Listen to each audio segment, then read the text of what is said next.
So the freedom that every human seeks is actually in what's happening. It is what's happening.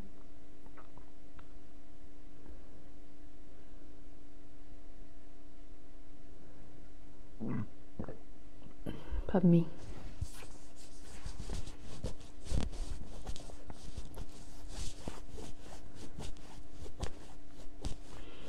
We as humans believe that freedom's in thought.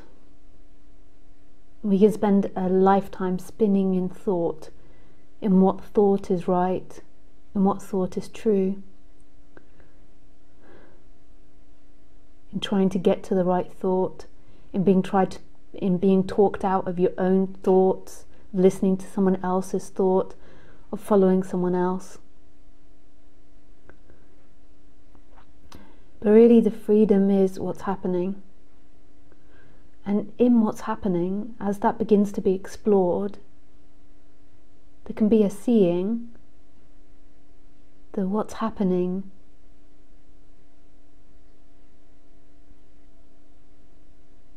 isn't separate, that this reality is not a divided reality.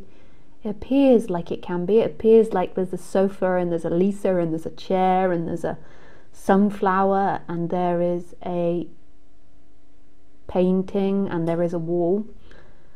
But ultimately, when what is really examined, it's seen to not be as it seems. I think I put too many seams in there. Seen, seems, lots of similar words. If you're not an English speaker, that might be a little confusing.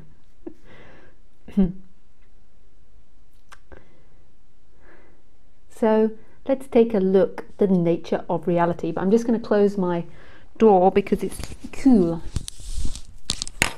I want warmth.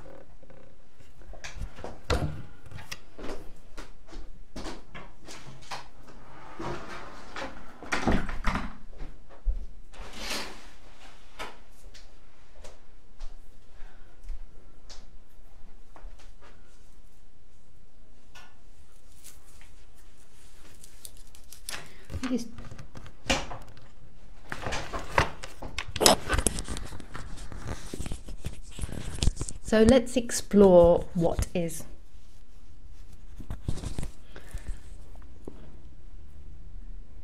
So first we'll come to experience and then we'll talk about what we know. So in the experience, most people have been told that they are a soul inside this body and they're in relationship with an outside world.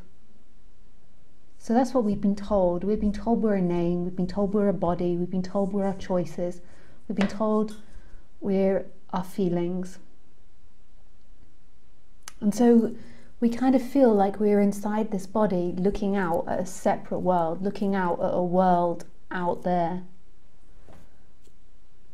And it energetically feels like that. That you're inside, behind the eyes, looking out. But think about energy. So when you feel angry with someone, or when you suppress something, or when you suppress a feeling, what happens is you feel like a knot in your stomach. Maybe not everybody, maybe some people don't feel anything in their body, but generally, when you're not expressing something you feel, or when somebody does something to you, a feeling in the body arises. And it feels like a tension, even though you couldn't exactly say where it is, there is a pain that happens in the body. And the sense of self arises in the same way, because you've been told so many times that you're inside here, that you're the one looking at this finger. The energy inside the body has begun to express like that. When you were born, you didn't believe you were inside the body. You didn't have a brain functioning that was saying, I'm inside the body, I exist inside the body. There was an alive presence which didn't know what it was. It was just alive. But the memory wasn't working then, so normally people can't remember that. But you can remember as a child not really knowing who you were. There was experiencing happening. And even though it was looking from the angle of the body, the experiencing was happening from the angle of the body, it wasn't really your experience. You didn't, at 2 years old or 3 years old, you didn't really know who you are. But you might remember from childhood that there was a very close sense of joy or being at home. Not all people, maybe some people had a really traumatic first couple of years, but maybe some people can remember this wonder, this childlike wonder of being. And maybe as you got older, you longed to have that back. You longed to connect again to that childlike being. And that childlike being, that innocence is still here. It's just the body has been so conditioned to believe that you're inside here. It's made it feel like you're something limited and that you know who you are. So that wonder has become covered by an identity, by this person that believes it's inside the body looking out at the separate world.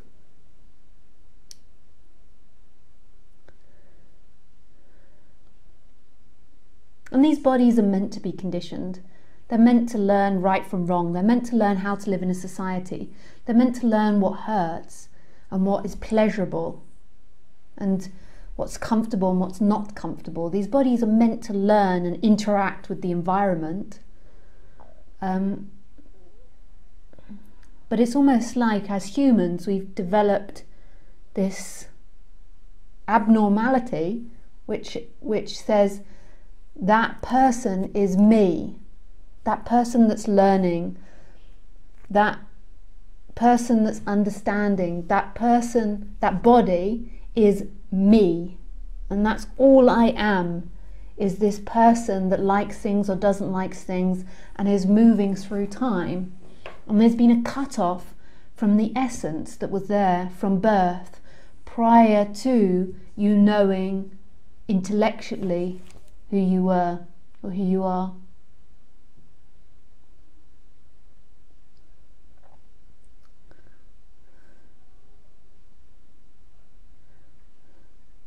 And that childlike wonder, that sense of existing and this empty looking is always present in every experience.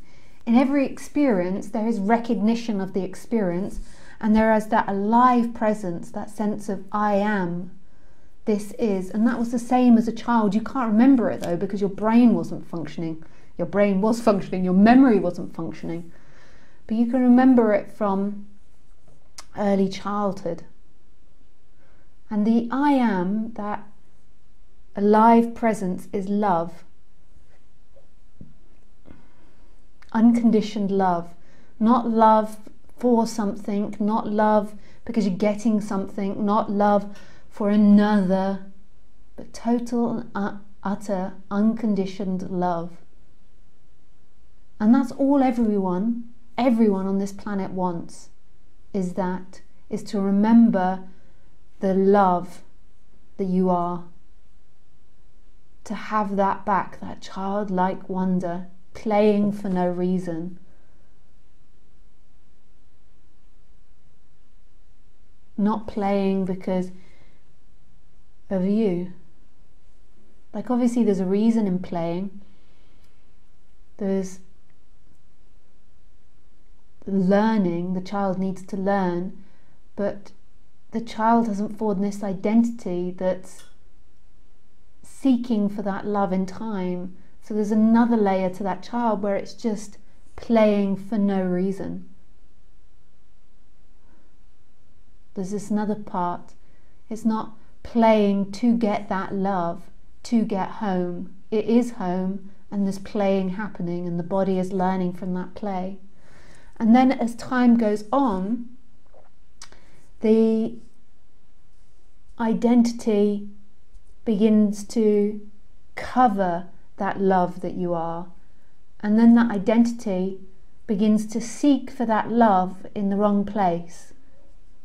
It begins to seek for that love in future and in things, and you won't ever get it, ever. You won't get it in the future. You are it. It's that which is. It is what's happening.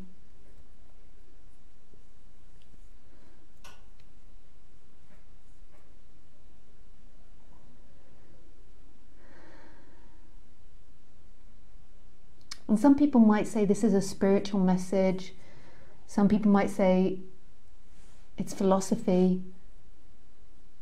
Some people might say it's religious.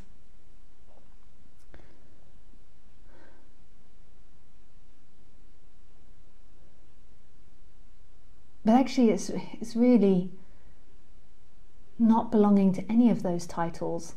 It's who you are. It's who you are. This you that comes and goes cannot be who you are. You cannot be a condition. You're that which is ever present.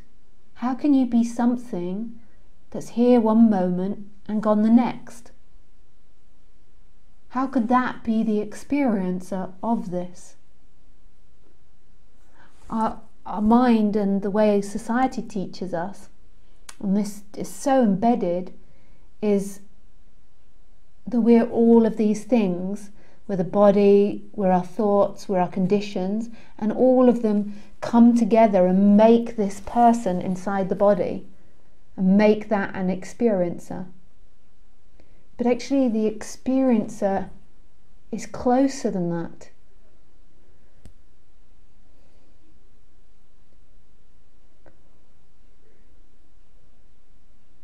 All of those things that come and go cannot be you because they're always subject to change. Your body, your ideas, your feelings. But notice there's something that never changes, and that's why it's who you are. That which never changes.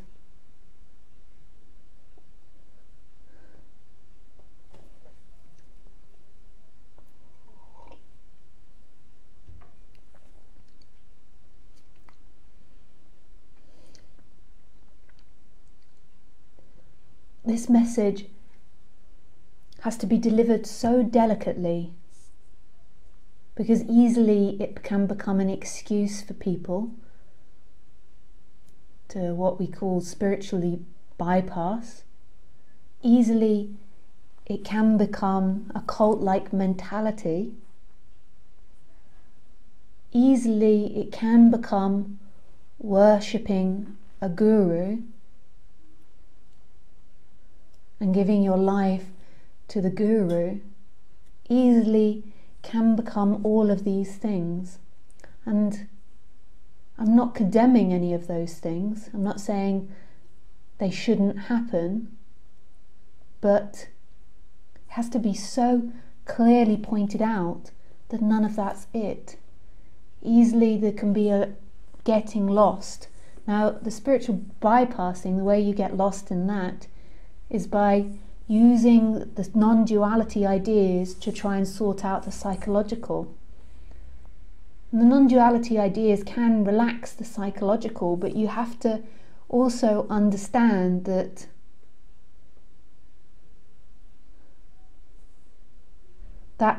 that isn't freedom. So saying to yourself, so say if you've got a really difficult choice and then you say there is no chooser, choosing will happen in order to relax that panic. It's just a surface band-aid, and it will relax it to an extent, and that's what it's meant to do. But to me, it would be more wise to go to the source of your fear of choosing, say. So say you've got a choice and why that brings up fear, and to understand the conditioned being and why that conditioned being feels the fear around choice. The other way can be helpful, but it's like a band-aid on the surface. So to me, the wise thing to do would be like, okay, why am I feeling this fear? Is there something in the past where I felt this fear? Is this a conditioned fear that keeps keeps preventing me from making choices? Is this something that I regularly experience? And then just exploring that, not trying to get to an end goal, can relax that sensation. But it's not about getting rid of being conditioned. That's part of being human. But when you begin to become conscious of the unconscious, then there stops being this unconscious seeking in finding freedom in those dynamics. So say if you feel discomfort around choosing, because as a child you were always punished for wanting or something. That's just a basic example. So say you're always punished as a child for wanting. So therefore you experience fear around choosing. That might be something that remains with the instrument its whole life. But you just see that fear comes up around choice. You just understand that that's it, and one choice has to be made, otherwise you're going to get into lots of complicated situations. And you accept that fear, and you don't try to seek to find love, or you understand. It's not that you try to do anything, but you understand that love, the love that you look for, doesn't come in choosing the right thing or not choosing. The love that you're looking for is your beingness, is your presence, and in that conditioned psychological reaction, it's a pleasure and a pain, but it's never going to lead you to freedom. Unconscious of that, the energy can keep seeking to try to find love in choosing, believing that if it chooses the right thing, it will find love, it will find home. If it doesn't choose the right thing, it will find home. And then choice becomes super important, and people get tied up in all types of knots.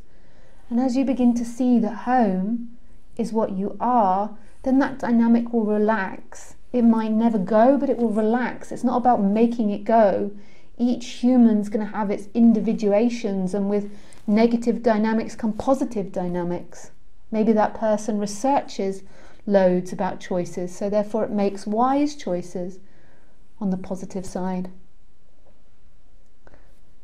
So it's not about getting rid of the conditioned being, but just recognizing what's going on. The home is not in finding the choice, the right choice, and that saying to yourself there is no chooser, there's nobody to choose, it's just the surface level.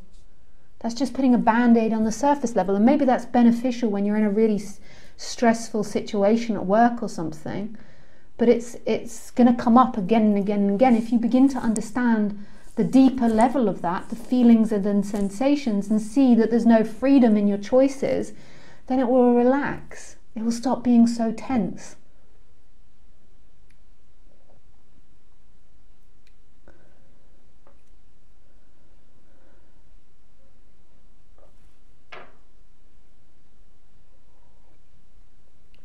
Say, if you're a personality type that didn't get enough attention as a child, so it longs for attention from the parent figure, but this is unconscious, and it believes that love, home, is found in the attention of the parent figure. So constantly in society it places that parent figure in the boss, in the lover, in the guru, in all different people that represent the parent figure. And then it can spend a lifetime trying to please them and get their attention. And that's okay, but it's a painful life, because you're looking for yourself, you're looking for home in something that will never be home. You just didn't get enough attention as a child, so you want that attention, so that's okay. But it's not going to provide you that love of the I am, which you're really looking for. If you don't understand that dynamic and you come into non-duality, maybe you'll spend 20 years with a guru trying to get a guru's attention and not really hearing non-duality, and giving your power always away, and then blaming and hating the guru because they never gave you the attention you wanted. But you're never going to find it in any action. That I am, that love you seek, is yourself, and it's in what's happening. What you seek is what's happening. The reason that it feels uncomfortable and it feels like you've lost something, is because your energy, the separation, believes that that home is in the next thing. But it's right here. It's in that which is experiencing this, which isn't separate from the experience.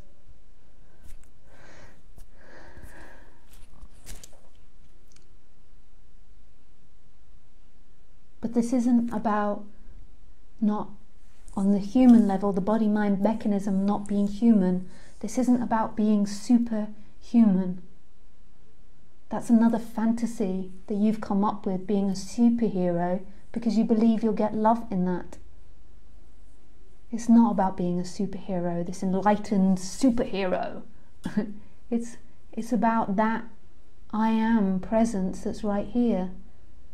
And then the vulnerability of that person on the human level to its particular conditioned way of being. Its unique, totally unique, beautiful way of being, because there's nothing which is the same. So when the separation is always looking for love in time, but love is the I am, which is always here. It's always looking for love in time and trying to avoid fear in time. But that safety and that love you look for is your presence.